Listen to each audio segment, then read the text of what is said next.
Actually journal ചെയ്യാൻ ഒരു expensive ആയിട്ടുള്ള ബുക്കിന്റെയും ആവശ്യമില്ല. 20 രൂപന്റെ നോട്ട് ബുക്ക് ഉണ്ടെങ്കിൽ തന്നെ നമുക്ക് നല്ലപോലെ ജേണൽ ചെയ്യാൻ പറ്റും. ഞാൻ പറഞ്ഞു വരുന്നത് ഒരു സെൽഫ് റിഫ്ലക്റ്റീവ് ജേണൽ എങ്ങനെ ചെയ്യാന്നുള്ളതാണ്. പണ്ടൊക്കെ സ്കൂളിൽ പഠിക്കുന്ന സമയത്ത് നമ്മൾ ഡയറി കുറിപ്പ് എഴുതാറില്ലായിരുന്നോ?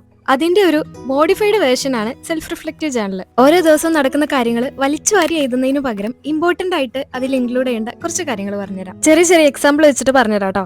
ആദ്യത്തേത് 1 വേർഡ് ടു ഡിസ്ക്രൈബ് ടുഡേ. അതിനനുസരിച്ചായിട്ട് പ്രൊഡക്റ്റീവ് ആയിരുന്നോ അല്ലെങ്കിൽ റിലാക്സ്ഡ് ആയിരുന്നോ പീസ്ഫുൾ ആയിരുന്നോ അങ്ങനെ എന്ത് വേണമെങ്കിലും എഴുതാം. രണ്ടാമത്തത് highlight of the day. Example പറയുകയാണെന്നുണ്ടെങ്കിൽ നിങ്ങൾ കുറെ നാളായിട്ട് വിളിക്കണം എന്ന് വിചാരിച്ച ഒരു ഫ്രണ്ടിനെ വിളിക്കാൻ പറ്റി, അല്ലെങ്കിൽ ഈ വർഷത്തെ ആദ്യത്തെ വർക്കൗട്ട് ഇന്ന് ചെയ്യാൻ പറ്റി, അങ്ങനെ എന്ത് വേണമെങ്കിലും എഴുതാട്ടോ. അടുത്തത് ഇന്നുണ്ടായിട്ടുള്ള ചലഞ്ച് എന്ന് വെച്ചാൽ ഇന്ന് ഫോണിൽ സ്ക്രോൾ ചെയ്ത് ഒരുപാട് സമയം കളഞ്ഞു, അല്ലെങ്കിൽ ഇന്ന് കുറെ നേരം ഓവർ തിങ്ക് ചെയ്ത് ടൈം കളഞ്ഞു, അങ്ങനെ നമ്മുടെ ഡെയിലി ജീവിതത്തിൽ നടക്കുന്ന കുറച്ച് ചലഞ്ചസ് ഒക്കെ ഉണ്ടാവില്ലേ അത്. നെക്സ്റ്റ് ചെയ്തേണ്ടത് ഗ്രാറ്റിറ്റ്യൂഡ് എന്ന് വെച്ചാൽ ഇന്ന് കുറച്ചധികം നേരം ഫാമിലിന്റെ കൂടെ സ്പെൻഡ് ചെയ്യാൻ പറ്റി, അല്ലെങ്കിൽ നല്ലൊരു കോഫി കുടിക്കാൻ പറ്റി, അതുമില്ലെങ്കിൽ ഇന്ന് നടക്കാൻ ഇറങ്ങിയപ്പോൾ കുറച്ചൊന്ന് റീഫ്രഷ്ഡ് ആയി തോന്നി, ഇങ്ങനെയുള്ള സിമ്പിൾ കാര്യങ്ങളൊക്കെ മതി. നെക്സ്റ്റ് ചെയ്തേണ്ടത് ലെസൺ ലേൺഡ് എന്ന് വെച്ചാൽ ഒരുപാട് ടയേർഡ് ആവുമ്പോൾ റെസ്റ്റ് എടുക്കണം, നോ പറയേണ്ട സ്ഥലത്ത് നോ പറയണം, അതുപോലെയൊക്കെയുള്ള കാര്യങ്ങൾ. അടുത്തത് എഴുതേണ്ടത് നാളത്തേക്കുള്ള ഇന്റൻഷൻ എന്ന് വെച്ചാൽ നാളെ ഞാൻ നേരത്തെ എണീറ്റ് കഴിഞ്ഞാൽ എനിക്ക് കുറച്ചും കൂടെ കാമായിട്ട് എന്റെ മോർണിംഗ് സ്റ്റാർട്ട് ചെയ്യാൻ പറ്റും, അങ്ങനെയൊക്കെ എഴുതാൻ പറ്റും.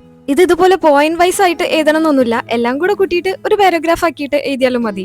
ഇതുപോലെയൊക്കെ ഇങ്ങനെയൊക്കെ ചെയ്യുന്നതുകൊണ്ട് എന്താ ഇപ്പൊ ഒരു പ്രയോജനം എന്ന് ചോദിച്ചാല് നമ്മുടെ ലൈഫിൽ നടക്കുന്ന കാര്യങ്ങളെ കുറിച്ച് നമുക്കൊരു ചെറിയ ക്ലാരിറ്റി ഒക്കെ കിട്ടി തുടങ്ങും. നമുക്ക് സ്ട്രെസ് ഉണ്ടാക്കുന്ന കാര്യങ്ങൾ എന്തൊക്കെയാന്നൊക്കെ മനസ്സിലാക്കാനും അതിന് എന്തൊക്കെ സൊല്യൂഷൻ ചെയ്യാന്നുള്ളതും ഒക്കെ നമുക്ക് മനസ്സിലാവും. ഓവർ തിങ്കിങ്ങും സ്ട്രെസ് ഒക്കെ ഉള്ള ആൾക്കാരാണെന്നുണ്ടെങ്കിൽ എന്തായാലും ഇതൊന്ന് ട്രൈ ചെയ്ത് നോക്കട്ടോ. ഞാനും ഇതൊന്ന് കൺസിസ്റ്റന്റ് ആയിട്ട് ട്രൈ ചെയ്ത് നോക്കിയിട്ട് എങ്ങനെയുണ്ടെന്നുള്ളത് അപ്ഡേറ്റ് ചെയ്യാട്ടോ.